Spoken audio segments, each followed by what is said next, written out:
Okay. So let's look at a couple things here. We said the other day, we talked about, you guys learned the trick, right? We know how to calculate areas under curves. Something that goes with that. I want you to remember.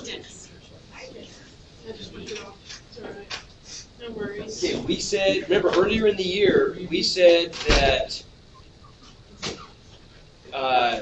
we made a statement about differentiability. We said that continuity, or that differentiability implies continuity, right? So we know that if an object is differentiable, it has to be continuous, but just because it's continuous does not mean it's differentiable, right? So it's a one-way arrow. So I want to put that up here. These two things are different, but they're obviously related. So differentiability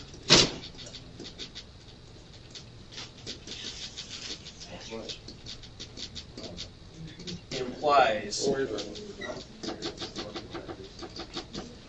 continuity. If I can take the derivative of a function, it has to be continuous, right? But not all continuous functions are differentiable. Give you an example of a function that would be continuous but not differentiable.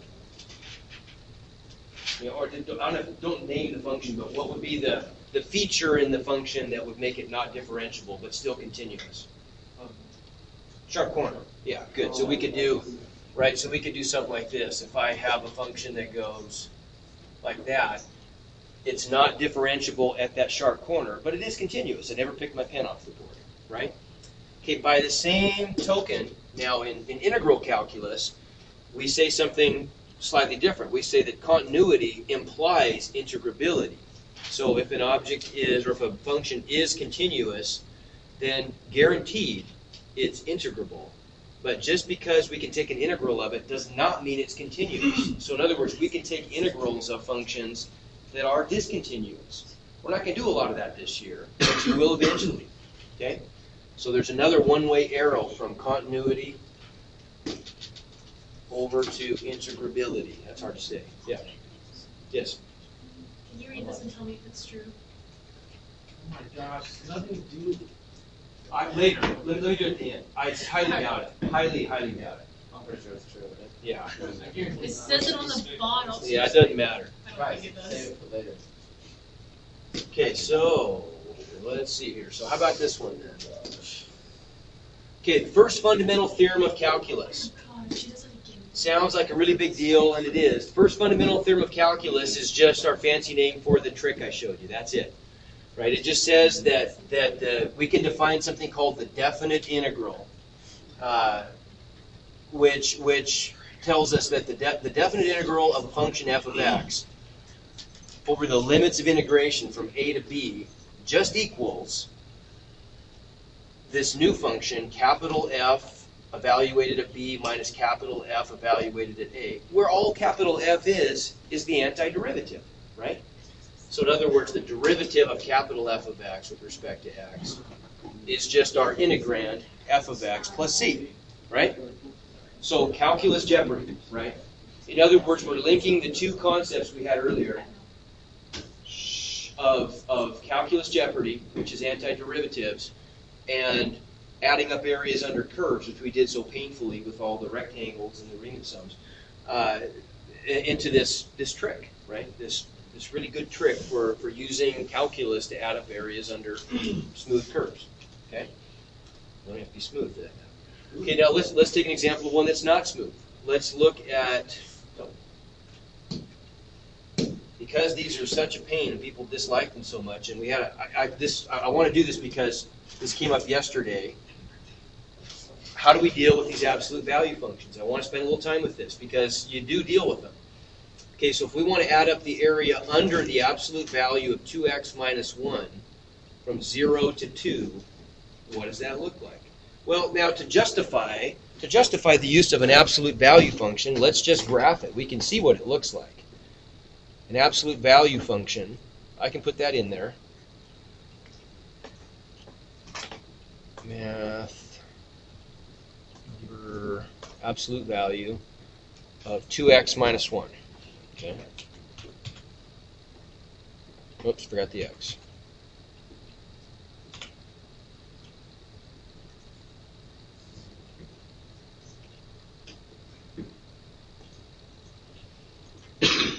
Okay, so there it is. So if let's pick my window to go, how about from -3, we want to go from 0 to 2, so -3 to +3 is fine.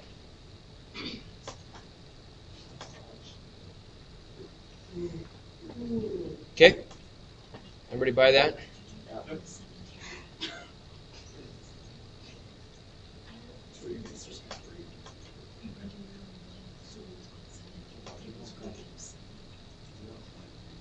Okay, there it is, right? So we're going to add up the area under this curve from here over to here. Now, this is one that would we need calculus to do this? No, we really wouldn't, because these are straight. The curve is straight, it's linear, so we could add this up geometrically, but we'll use calculus. Now, to show you the other way of doing this, I showed you the method, the graphical method the other day, right? We can go second, calc, integral, and all I need to do is put in the limits from 0 to 2, and there it is. And it gives me the answer, 2.5, right? You can also do this non-graphically.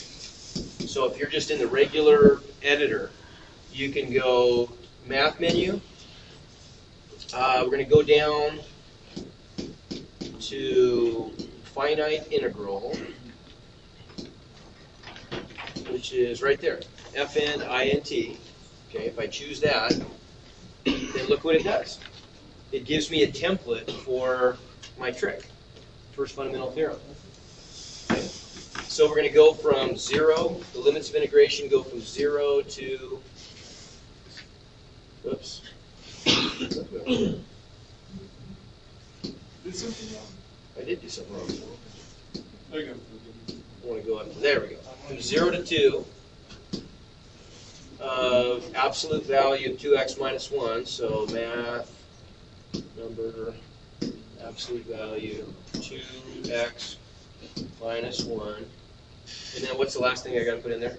X. Yeah, the variable of integration, x. And voila, look what it does. Tells me. So, can you show me where's the button? How to Map 9. do it through the graph? On the graph. By the graph? Yeah. Okay. The button is second, calc, 7. So, And then all it's going to ask you for is limits, because you've already got the function in there. Okay? Make sense? Okay. Now, certain calculators, like the TI-89, and I'm not going to tell you got to go get a TI-89, but for college, they're pretty cool. You can actually, it would give you, not only would it give you answers of definite integrals on a TI-89, if I put in an indefinite integral. So if I'm not adding up an area, I'm just doing an antiderivative, it would have told me what the answer was plus c in terms of x. So, yeah. All right, so then how would we do this without a calculator? Okay, here's what we got to do. When we're dealing with absolute value functions, we want to always break them up into piecewise functions, right? We want to write them as, in terms of what the function would be when the argument, when the values of x would make the stuff, the argument we say of the absolute value function, the stuff that's inside it positive, versus what would happen if the x values made the argument negative. Now, if we want to figure out where that's going to happen, we just solve the inequality. We just want to know where is 2x minus 1 greater than 0, for example. So what do I do to solve for x there in that inequality? Well, for X, Yeah. add 1, Add 1, divide by 2, and wouldn't I just get x is greater than 1/2, right? So that's going to be the domain where the absolute value does nothing, where what's inside the absolute value bars is already positive, right? So then the absolute value just gives us back the original function. For values less than that, we're going to have to multiply by -1, right? Okay, so then when we're adding up an area under the curve, what do you think we'd want to do with this integral? What do you suspect we're going to want to do? Let me just copy this guy.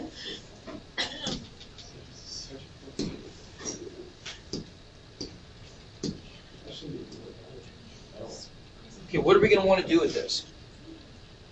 Given that information, that we can treat it as two separate functions. Now, the beauty of using those is no more absolute value bars. They're just regular functions. But if I'm adding up an area under the curve, how would I treat two different parts like that, you suppose? If now I'm adding up the area from 0 to 2, right? What do you think? How would we what? How am I going to turn this absolute or this integral, definite integral of an absolute value into something I can answer from? Does that be 2? Yeah, I got to break it into two separate functions, right? I'm going to add up the area under the curve negative the quantity 2x minus 1. Now that's where the absolute value function, that's what it's equal to, how it's defined for values of x less than 1/2. Now on our interval, we're starting from 0 and going to 2, so that's only going to be a small part of our interval, just from 0 to 1/2, right? Does that make sense? So we're going to write this as the integral of this minus the quantity 2x minus 1 dx from 0 to 1/2, right? Plus the area under the curve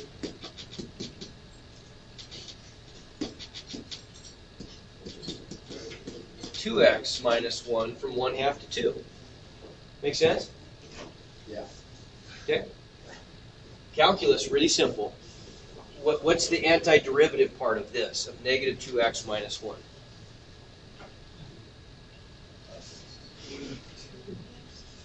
I gotta go meet the lawyer. Okay. Okay. What can I do with this one? What are the nuts and bolts of doing this calculus problem? Antiderivative. Okay. What about that minus sign? You're on the check. What can I do with the minus sign if I want to? Move it out front. Sure. Let's take it out front.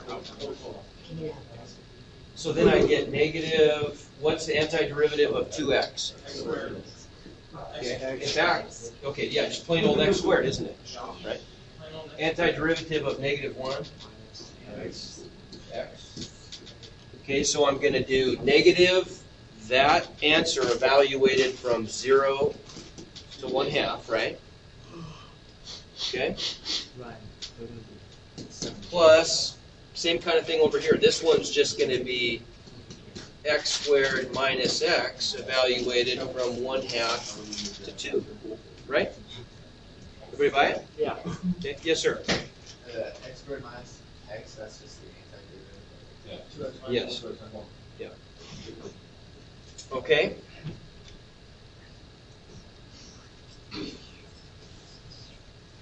Okay, so then if I evaluate these, now here's a little trick. If you want to do this. I've got this minus 1 out front, right? Okay, now how could I have made that, what could I have done to this integral to get rid of, with the limits of integration, to get rid of that minus 1 out front? Well, true. Okay, yeah, if I had flipped it around, if I had flipped the limits of integration, so instead of going from 0 to 1/2, if I had gone in the reverse order from 1/2 to 0, then that would have changed the sign to a positive, right? Okay, even if I didn't write it that way, I can still make that changearoo right here, right? If I flip the limits here, I can still change that sign, can't I? Because the antiderivative part never changed. It was just the limits, right? So I could, if I wanted to, change this to positive, just x squared minus x, and flip the limits from 1/2 to 0.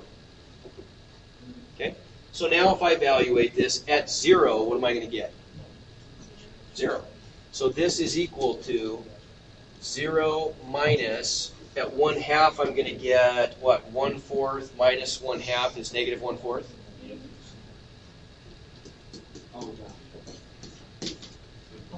So the contribution from that first term is just 1/4 plus, what about this term? 2 squared minus 2 is just 2, right? Minus, we already did that work. 1/4 minus 1/2 is negative 1/4, right? So the contribution from this term is 2 minus negative 1/4, so 2 1/4. What is that, 9/4? Yeah. So what's 1/4 plus 9/4? 10/4, Is that 2 and a quarter? which is 2.5, whoops, 2.5, Good job. close, That was pretty close to you. which is the answer we got, right, from our calculator. I was going 9/4 is 2. Okay, yeah, we're good. I was right 9/4, so you were wrong. That's true, Can I get a drink? yes. You deserved it. Okay, so there you go. Now, okay, the one new piece I want to plug in today is the mean value theorem for integrals. This is a classic example of what I like to call a picture theorem. It's all described by a picture. So what this says here is that if we've got some continuous function on the closed interval from A to B, then there exists a number C in that closed interval such that this is true. That doesn't look like much written as an equation, but when you write it as a picture, it's pretty obvious that the meaning makes more sense. Okay, here's what it looks like as a picture. So if this is A and that's B, and let's say that this is our function, F, so the area, look what we've done here. We've just said that the area under this curve, Why is that the function? I just made it up. That's our function F. So you can just do that. Oh yeah, I'm just going to show you a completely general representation of this graphically. So what this says then is the area, and that's all the left side of this equation is, right? The left side of the equation is just, we'll make the area gray, how about? The gray area under the curve. Now watch how tricky this is. This is great stuff here. Cut that out. How was it? See a drink? How was it? It was really cold. Cold water. This is a little late to No. Oh. Okay. I want it. How long is your heart? Okay, so there's the left side, right? Everybody see that? Yeah. Left side of the equation, area under the curve. Now, what does the right side say? The right side, if I look at this as a product, what is B minus A? What does that stand for? Go. That's just that's the width of the interval, isn't it? Yes. Right. That's this x value minus this x value is that distance, right? Okay. So then we could say that this is equal to the width. F of C, we said C is a number, right? So if I put some value C into my function, I'm just getting back a number, right? So that's a number. If this side of the equation is equal to this side, and this side represents an area, then this side must also represent an area, right? Yeah. But it's going to be, this side is just a product of two numbers. Well, how do we make an area out of a product of two numbers? It's a rectangle, right? So this is the height of the function, exactly. Okay, so this is height, and that is the width. And so what this is saying is we can reconfigure this area into a rectangle of the same width, but a different height. We're going to call that height F of C, and it's going to be right about there. Right? What is that? Say that again. See our function we're going to talk about? F is the function, right? C is the constant. C is just going to be some number, and actually C, if we draw this, C is actually right there in this case, right? C is just some number on our interval from A to B, right? Why isn't C on the y-axis? Well, F of C is on the y-axis, right? If this is the x value C, when I plug that into the function f of x, I get back f of C, right? But it's almost easier, instead of trying to think of this in terms of the value C, I really believe it's more productive to think about it in terms of this height f of C, because that's really what's more important to us. That's the average value of the function.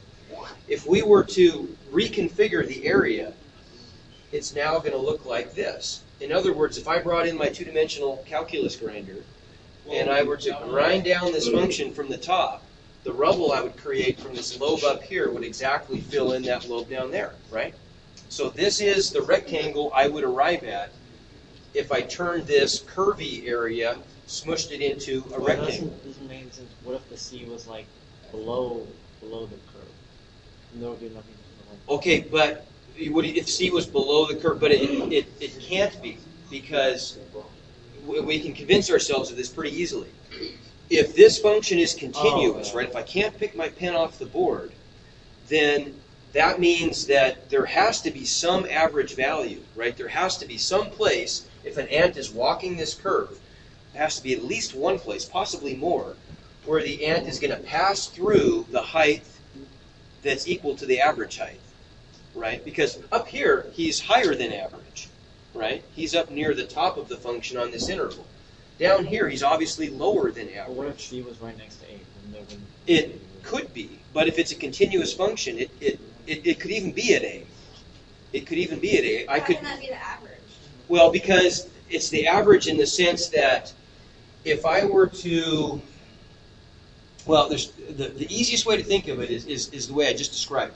If I were to push this area down, I can't change the area, but if I were to reconfigure it, if I were to push it down until it became flat on the top, assume that these sides right here, think of those as like the sides of an infinite two-dimensional tank that's enclosing this area. When I push this down, it's only got one place to go. This area's got to get smushed, it's got to fill in that hole, right? But what if C wasn't right there? Well, it wouldn't have to be. The function could be different, but I know that C is going to have to be someplace between A and C, and B, inclusive. Could be at the endpoints. But how does that make it the average? It's the average because that's the height I'm going to get if I turn this area into a rectangle. So in other words, here's another example. Here's a different example. Think about this example. Here's a good physics example. Okay, if I add up the area under a velocity time graph, can anybody tell me what I get from physics? No, come on, Dan. Come on. The average one. No. One. What do I get? Distance. You get displacement, right? No. Okay, so that's true. That's what I get. That's a property of What you say? the area under a velocity time graph gives me displacement. Okay? So if let's do this. Let's take V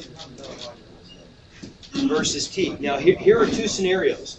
Let's say I start from rest and I accelerate uniformly, right? Now if I'm accelerating uniformly, what's going to happen to the velocity? What's the velocity function going to look like? What's it going to be? Straight line, slanting up, right? It's increasing. The slope of a velocity graph is acceleration. It would be constant, so it would be a line. So we get something like this. Okay, that's constant acceleration from rest. So if I'm going to go out there, let's just say it's 10 seconds arbitrarily, right? Then the area under that curve tells me my displacement, right? Everybody with me? Yep. Yes. Okay. How else could I get the same displacement? Well, I could be traveling at my average speed the whole time, right? So if I start at 0, and let's say I end up at 60 miles per hour, right? I could have just traveled 30 the whole time, and at the end of that interval, I would be at the same place. I would have gone the same distance, agreed? Right? Yeah. Yeah. Okay, that's what I mean by average. Do you see how that's really an average now? But what if you were going 10? Well, okay, but we weren't. That wouldn't be the average. No, it wouldn't be. It wouldn't be. But then, if I were going 10, the 10's not the number I would arrive at, because the way I arrived at this was I added up the blue area, right?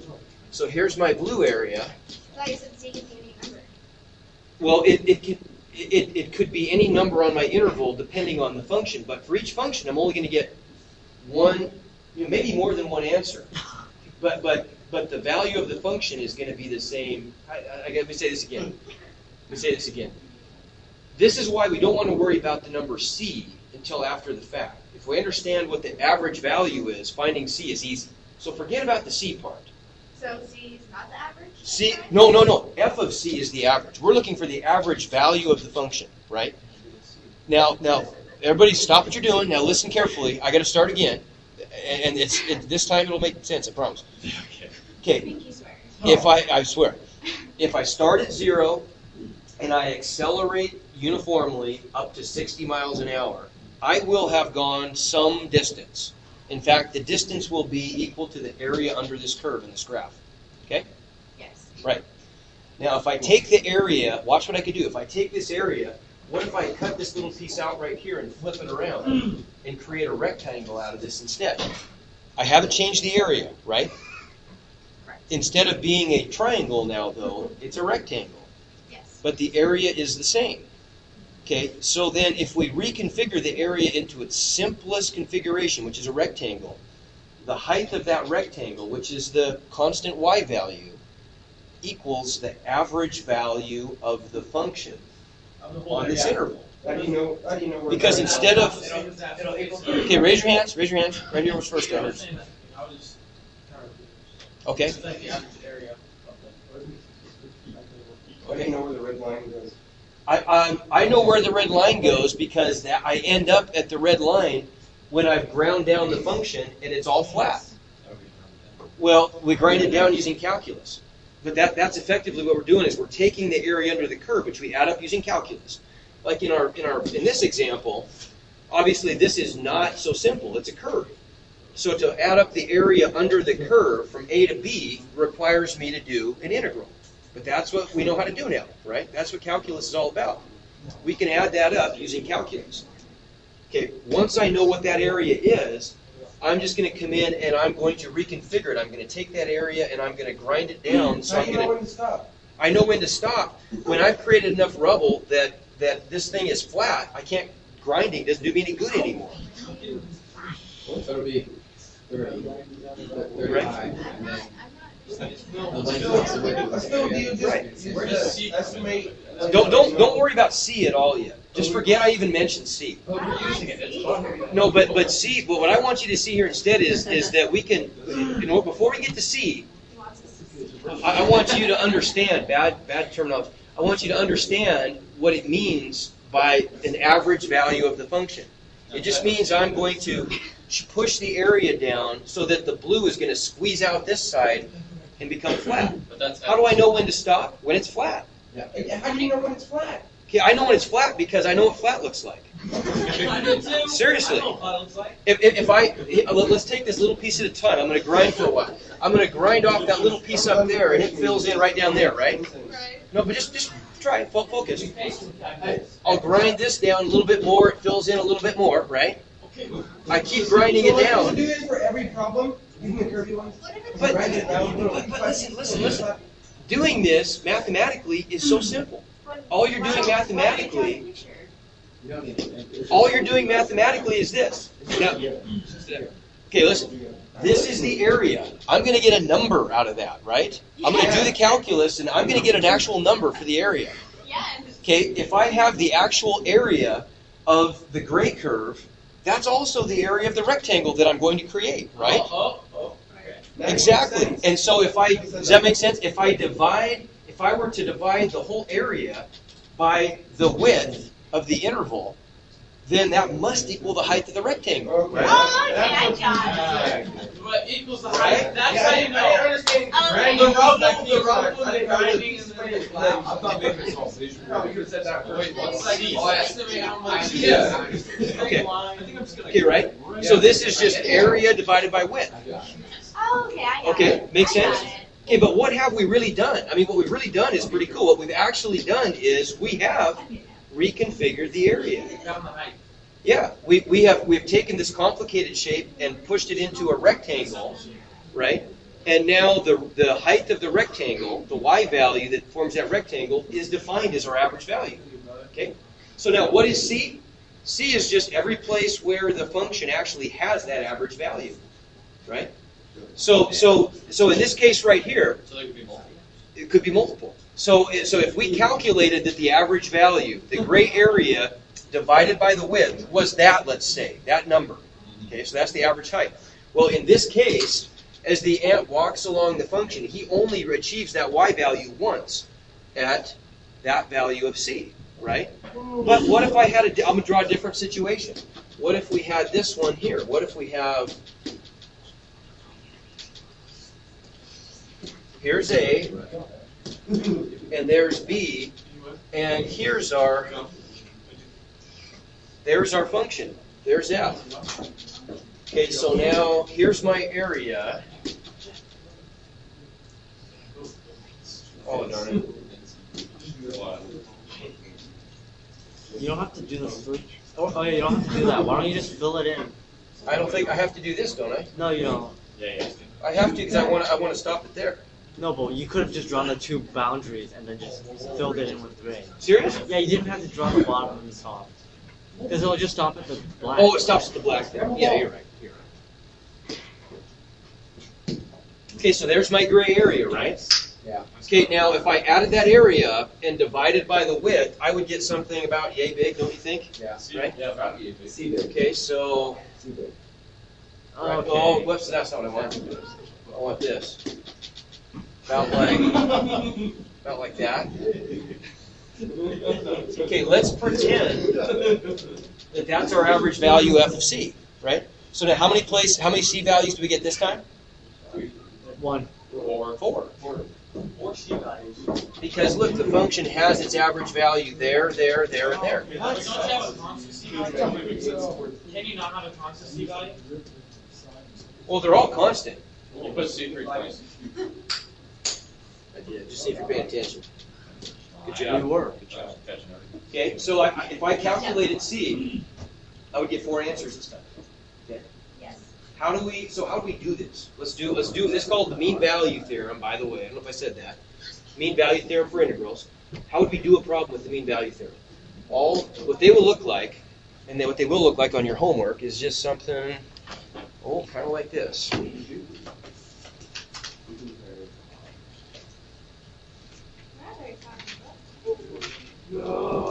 Something kind of like this.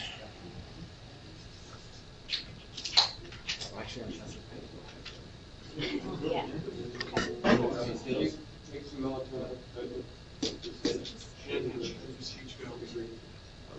You class off.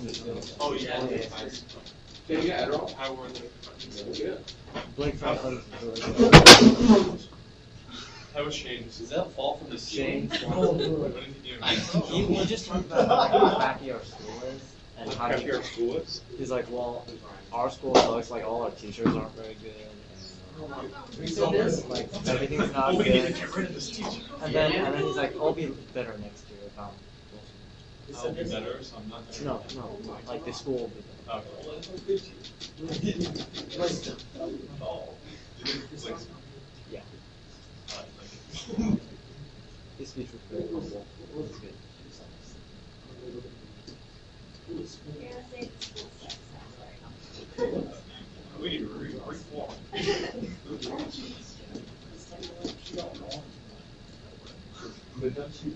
Who is this guy? That's probably Who? Whose speech was this? Oh yeah.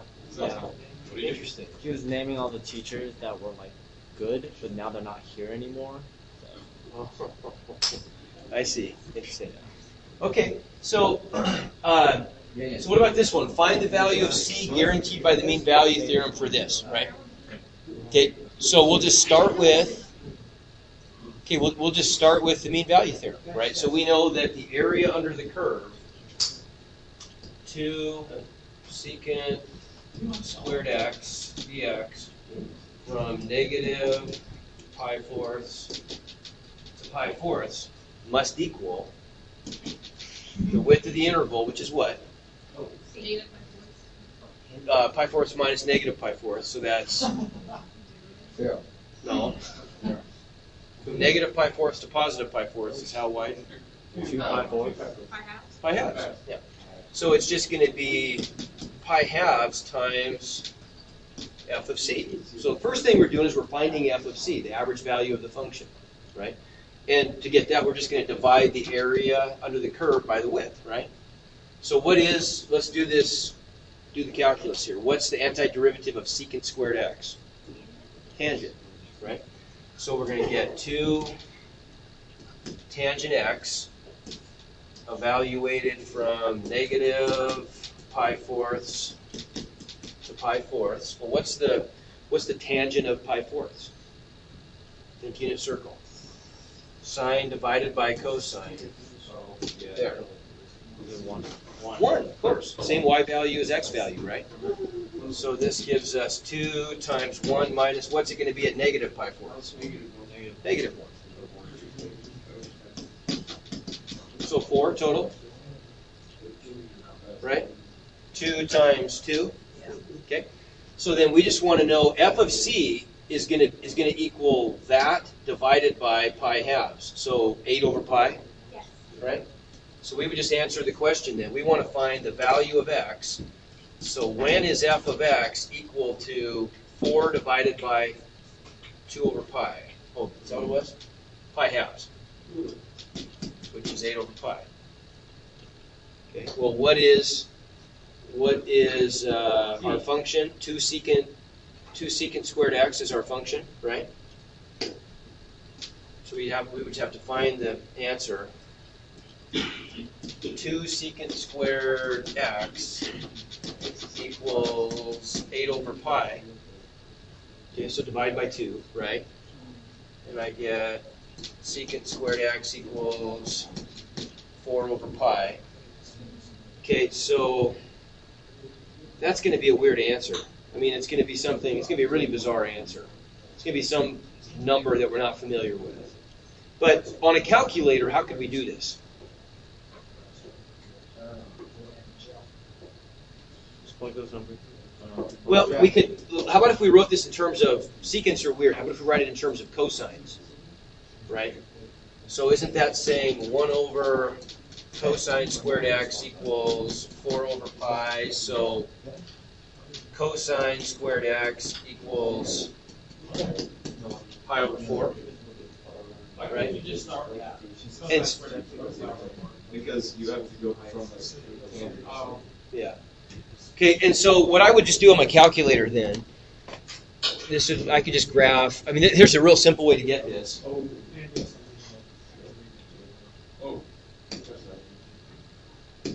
We could just graph cosine squared x. How about? So And then we're going to do the base thing. cosine x squared. But notice the squared is outside the whole thing, right? Okay. I wonder, do I need to put the whole cosine in parentheses, you think?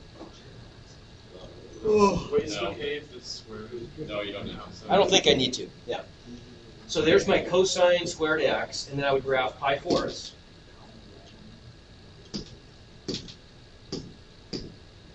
Okay, I make sure I'm in radians mode, which I am.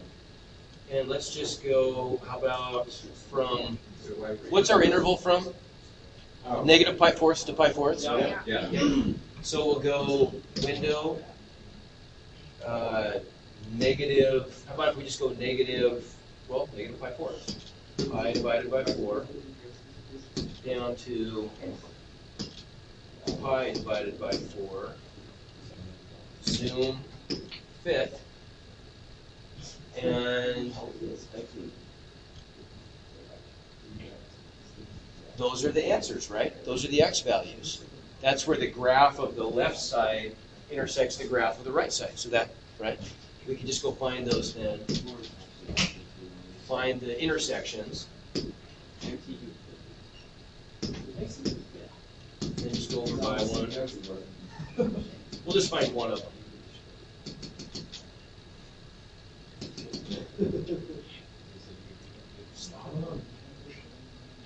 Oh, boss. Okay, so one answer would be as a decimal, negative 0.48166, blah, blah, blah. Okay? Those are the values of C. That's one of the two values that we end up getting. Okay? Make sense? Yeah. All right. Okay. Do that one, Mark? Now let's actually play Jeopardy. Actually play Jeopardy? Not Patrick Jeopardy. Okay. Give us a good question. You do another one, Mark. Yeah. Yeah. Or 200, Alex. Is that good for today? Yeah, that was good. Yes, for